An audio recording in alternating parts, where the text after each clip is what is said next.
Perdón, pues ya empezó, Juan Ramón. Ya empezó, Enrique, Ya pues aquí en el corte contigo ya estamos. no se puede. No. Luego llegas y que después de un saludo afectuoso que correspondo, muchas gracias y Oye, buenas qué tardes gusto a verte. todos. Aquí hace tiempo que no nos vemos, ¿verdad? Mira, estuvimos ahí juntos, tú como rector de la universidad y yo como reportero de W. Así es. Justamente hace 19 años. Hace 19 años ya. En la huelga universitaria. ¿Cómo ha cambiado el país entonces a la fecha? Qué bárbaro, es otro país y yo creo que ha habido algunas cosas que son buenas, que son sin duda muestras de avance, pero pienso que otras a lo mejor no lo han sido tanto, que también tenemos que voltear a ver con cierto espíritu crítico, que es lo que trato de hacer en este libro ahora que habremos de comentar.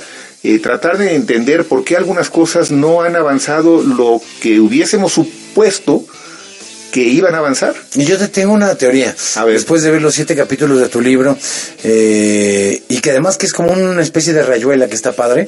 Si no te interesa un capítulo, te lo brincas, no hay problema, ¿no? Y son muy cortitos los temas y muy bien narrados, sin lenguaje tan técnico y muy aterrizado a lo social. Juan Ramón de la Fuente, usted lo conoce y lo conoce bien, es el autor ahora de esta Sociedad Dolida. La Sociedad Dolida, el malestar ciudadano, con prólogo de Elena Poniatowska, editado por Grijalbo. Y Juan Ramón, es que desde hace 19 años que nos conocemos, están los mismos temas sobre la mesa: corrupción, impunidad, injusticia, y en lugar de resolverse, que son temas que le duelen a la gente, la inseguridad, etcétera, se han puesto cada vez peor. Bueno, se han agravado, Enrique, y en efecto, y ese es un poco el símil que trato yo de hacer en el análisis de estos temas, al ver al país, a México, como un organismo, y como un organismo enfermo, que tiene signos, que tiene síntomas, y que en algunos casos estos se han ido agravando, en efecto, como tú dices. Lo que me preocupa no es que vaya a haber un colapso, yo no soy fatalista, pero sí que el enfermo, digamos, se siga deteriorando. Entonces, lo que procuro hacer es, con un enfoque clínico, tratar de ver con más claridad las causas que subyacen a ese malestar ciudadano. O sea, el origen de los males.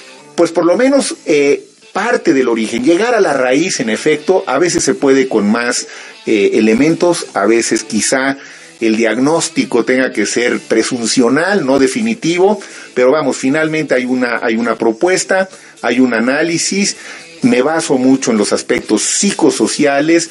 Al hablar de la sociedad dolida, me refiero más al dolor emocional que al dolor físico. Que es el que está determinando el momento actual, claro, y la fotografía del momento, como dicen de las encuestas, ¿no? Claro, hay ese dolor que tiene que ver con la violencia, que tiene que ver con la corrupción, que tiene que ver con la impunidad, que tiene que ver con la mentira reiterada, que tiene que ver con la percepción del deterioro en la calidad de vida de muchos de nosotros por estas y otras causas, que tiene que ver con el incremento en la desigualdad, una pérdida, una desconexión con la clase política. Ya no digas una pérdida de confianza, yo creo que hay una desconexión. Entonces los discursos de los dirigentes, digamos, se perciben en muchos casos, y lo estamos viendo en las campañas, salvo excepciones, como discursos muy vacíos. Nos dicen lejanos a la realidad. Pues yo no he visto que la gente se conmueva, digamos, ¿no? En los debates no parece haber esta empatía. Creo que no todos los candidatos lo han hecho igual, y esto me parece que se va reflejando en las diferencias que hasta ahora van apuntando las encuestas. Y hay algo que marcas en tu libro, en el transcurso del libro, que te preocupa, que es el populismo. Y hablas, déjenme decirles, porque está de moda el término desde hace, pues, como unos 18 años en México, bueno, ¿no? Más o menos, te quedaste pero corto. Cada quien lo ajusta a su conveniencia, siento yo. Es decir, Obama, ¿te acuerdas cuando Peña Nieto le dijo enfrente de Obama, es que no, el populismo? Y digo, a ver, no, espérame tantito, improvisó, pues, un gran orador además, y le rodaba muy bien aquello, que se llama sinapsis al señor Obama, y dice, no, a mí el populismo está muy bien porque es para la gente, para el pueblo.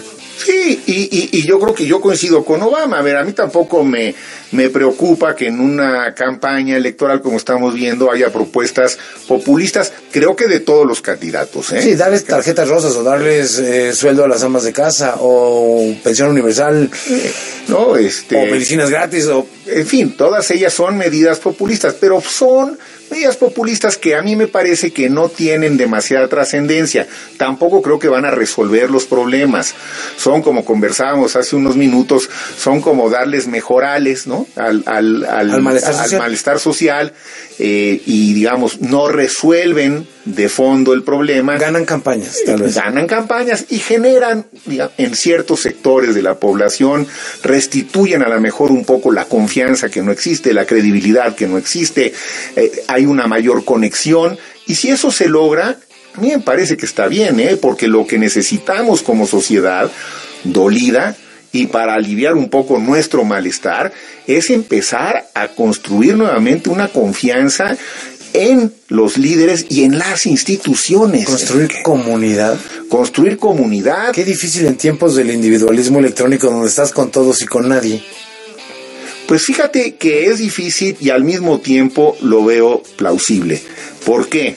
Porque hay una paradoja. En estos tiempos, y también lo toco en uno de los capítulos del libro, se ve que ya elogiaste, o por lo menos algunas ideas ya las traes muy claras. En efecto, viviendo en tiempos de mayor interconectividad como nunca antes en la historia, hoy estamos más solos que nunca antes. Más separados del otro. Perdimos el contacto presencial y vivimos a veces la ilusión de que el contacto virtual reemplaza al contacto presencial. Y esto que estamos haciendo tú y yo ahora, en el que nos escucha tu audiencia, que nos estamos viendo cara a cara, que nos estamos viendo los ojos, que yo estoy viendo cómo me preguntas, qué gesticulas, qué haces con tus manos cuando estás formulando una pregunta y tú me estás viendo de manera directa, es un tipo de comunicación que la realidad virtual no te permite reemplazar, ni siquiera con los videos de más alta resolución.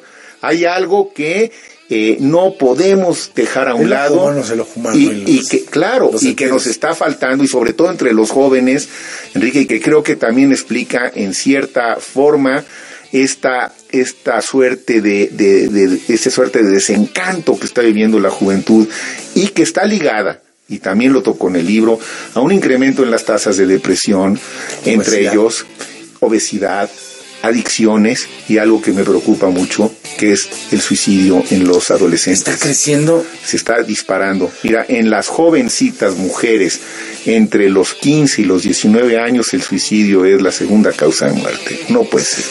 Algo estamos haciendo la pila, mal. Ahora que das la cifra, ¿no? Que algo estamos haciendo mal, y esto es parte del malestar ciudadano, y ahí es donde yo quisiera ver, por un lado, una mayor empatía de la clase política, entendiendo las preocupaciones de la gente, no solamente dándoles espacio para que las verbalicen, sino realmente generando esta suerte de empatía. ¿Por qué se nos ha disparado la tasa de adicciones? A ver, ¿por qué? Porque no es nada más casual. No es nada más, ¿no? El narcotráfico. No, bueno, el narcotráfico, con el que además hemos lidiado fatal, porque hace casi 12 años al presidente Calderón se le ocurrió declararle la guerra, y luego el presidente Peña pues mantuvo la misma estrategia, pero y es una guerra bajo la alfombra. Pero que está perdida por un costo altísimo, ¿no? En donde México vive una epidemia de violencia colectiva. ¿Cómo pensamos que no va a haber malestar ciudadano cuando estamos viviendo, técnicamente, estoy hablando técnicamente, en México hay una epidemia de violencia colectiva, y en buena medida se debe a esta guerra contra el crimen organizado, a lo que acabamos de ver otra vez, lo que pasó ayer en Ciudad Guzmán, lo que pasa todos los días, de lo que tú nos informas cotidianamente. ¿Acaso hemos normalizado la violencia? Y ya lo incorporamos, entonces... Bueno, y si le sigues en la lista, hemos normalizado la violencia, la impunidad, la corrupción, la misoginia, la homofobia, y es como la película aquella de la suma de todos los males. Estoy platicando con Juan Ramón de la Fuente, autor de La Sociedad Dolida, el malestar ciudadano. Te lo pongo al revés. A ver. El médico frente al paciente, sentaste psicosocial médica internamente a México en un diván o en un gabinete.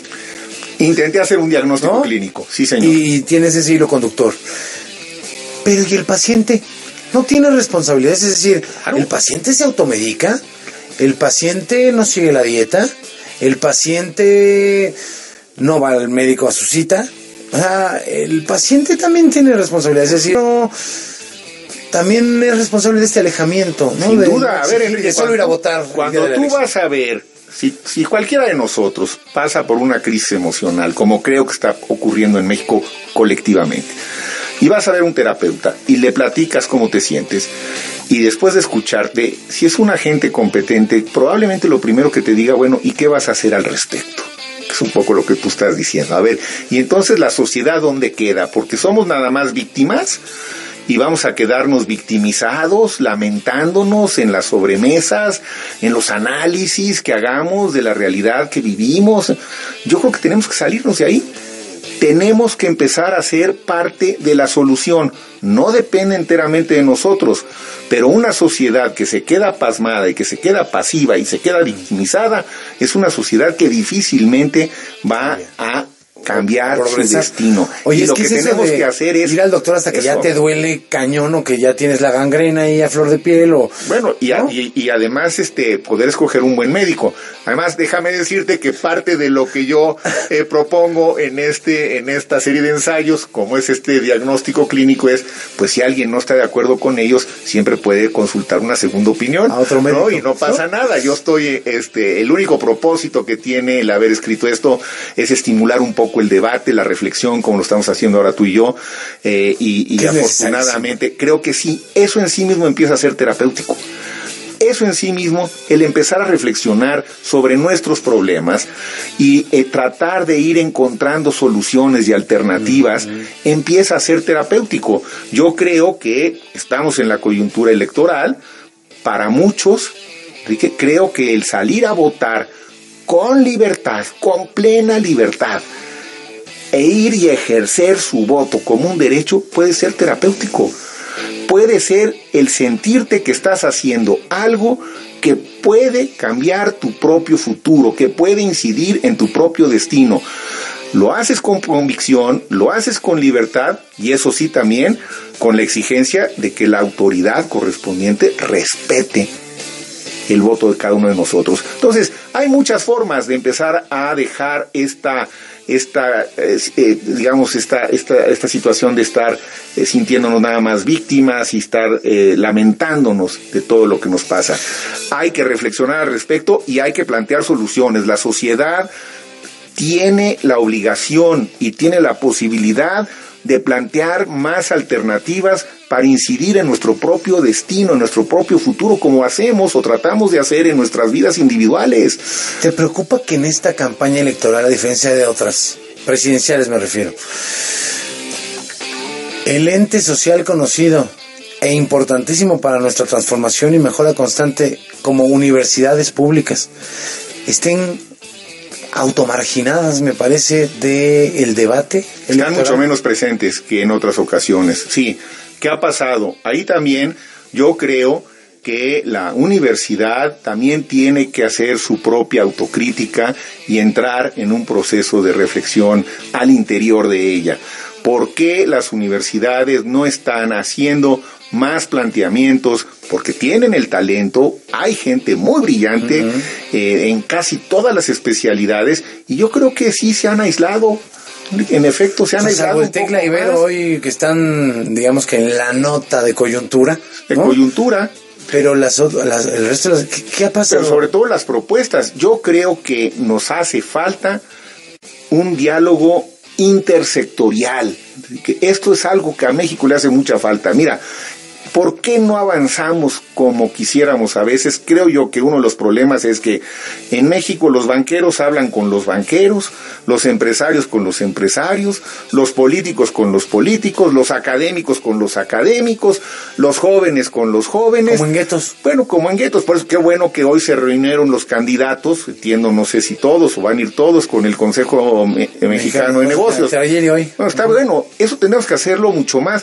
A mí me gustaría que los banqueros hablaran hablaran algún día con los jóvenes, con los estudiantes o con los campesinos, y que los académicos saliéramos más de la Torre de Marfil y habláramos más con los políticos y con los empresarios, porque tenemos visiones distintas del país y que en muchos casos pueden ser complementarias. ¿Y son parte de la sociedad dolida? Son parte de la sociedad los dolida. Empresarios, los académicos, claro, pero están cuidando el status quo. Pero cada uno tiene sus propias dolencias. Y claro que están cuidando el status quo y están cuidando sus intereses, y también hay que entenderlo así. Cuando yo voy a hablar de este libro, por ejemplo, con empresarios que me han invitado, ¿qué me doy cuenta? En términos muy cordiales, que su percepción de México es una que no necesariamente coincide con la que escucho cuando voy con el mismo propósito a una universidad, o voy con estudiantes, o voy con otros académicos. Veo como que hay varias versiones de ese dolor. No es el mismo dolor, no es el mismo malestar. Lo que les preocupa a un sector son una serie de cosas que no necesariamente corresponden a lo que le preocupa a otro sector. Y lo que yo no veo es ese diálogo intersectorial. Puentes. Si no hacemos puentes, ¿cómo vamos a avanzar? Ahí está otro planteamiento que hago como alternativa. Sí, porque nos quejamos del muro fronterizo, pero entre nosotros, ¿qué tenemos? Y no hemos hecho nosotros lo suficiente, en mi opinión, y vamos a hacerlo. Hagámoslo. Promovamos más estos diálogos entre sectores. Yo ya no quiero que estar hablando con los mismos todos los días. Por eso me gusta venir a un programa como el tuyo y hablar con tu audiencia, que seguramente está teniendo reacciones, algunas a la mejor a favor, algunos en contra, pero qué bueno, porque de eso se trata. Necesitamos generar reflexión, y nadie tiene la verdad absoluta, ¿eh? Bendito Dios. Ni el médico, ¿no? Ni el médico. No, Dios no. Bendita ciencia, te voy a decir. Ni el médico la tiene. Entonces, hay muchas verdades. México es un mosaico disímbolo, está pasando por una mala etapa, y no es que no reconozcamos que ha habido avances, ni que vamos todo al revés, como dice la propaganda oficial. Yo no creo que va por ahí el tema. El tema es que hay una enorme dolencia emocional porque no nos dicen la verdad, porque aquí nunca hay responsables de lo que ocurre, porque pasan cosas que pueden ser terribles todos los días y no vemos que haya consecuencias. Entonces no tenemos confianza en el aparato de justicia, no tenemos confianza en las instituciones. Son muchas cosas que estamos arrastrando. Eso nos afecta. O sea, desde el 68 para acá, los últimos 50 años, para ponerle un periodo de tiempo. Y sin dejar de reconocer que ha habido cosas buenas. Pero ha habido, inclusive, yo creo que el deterioro, que me parece que de algunas instituciones es más reciente. Y te pongo un ejemplo que me queda cerca y lo conozco: las instituciones del sector salud, que digamos en general gozaban de una muy buena reputación, el Seguro Social, en fin, la propia Secretaría de Salud, hoy están mucho más cuestionadas, y ese es el brazo humanista del Estado. El sistema educativo, pues lo cuestionamos porque su calidad es muy deficiente, porque por más que nos digan que han hecho grandes transformaciones, la verdad es que en las evaluaciones internacionales salimos reprobados porque los niños de quinto y de sexto año de primaria que participan en las evaluaciones no entienden, no saben razonar, y esas preguntas las contestan mal porque seguimos teniendo un esquema memorista, una pedagogía obsoleta, y que ese tiene que ser el verdadero cambio, me parece a mí, educativo, que no tenemos. Entonces, bueno, hemos perdido confianza en las instituciones, sí. Razones creo que no nos faltan. Sí, pero hay que buscar las otras. Y buscar soluciones, alternativas. No nos podemos quedar, de veras, victimizándonos nosotros mismos. Hay que movernos de ahí. Juan Ramón de la Fuente, gracias por conversar. Al contrario, te agradezco tu espacio y que sea más seguido, ¿no? Pues vente más seguido, digo, ¿no? Por mí cada semana que estés aquí. Nos veíamos en aquellos días saciados de la universidad de finales del siglo pasado. Diario y a todas horas, de este siglo, hacía tiempo que no nos veíamos. Bueno, la universidad. Para mí, conversar contigo y con tu auditorio siempre es un privilegio. Muchas gracias y muchos saludos a quienes nos escuchan y a quienes te acompañan en este programa. Muchísimas gracias, Juan Ramón de la Fuente, exrector de la Universidad Nacional Autónoma de México, exsecretario de Salud, que presenta La Sociedad Dolida. Ya va en la tercera reimpresión, le ha ido muy bien al libro. El Malestar Ciudadano de Grijalvo, ya lo puede comprar si no lo ha hecho, y si no no, pues préstele a su vecino el libro para que lo lean. Gracias, Juan Ramón. Buenas tardes. Gracias a ustedes.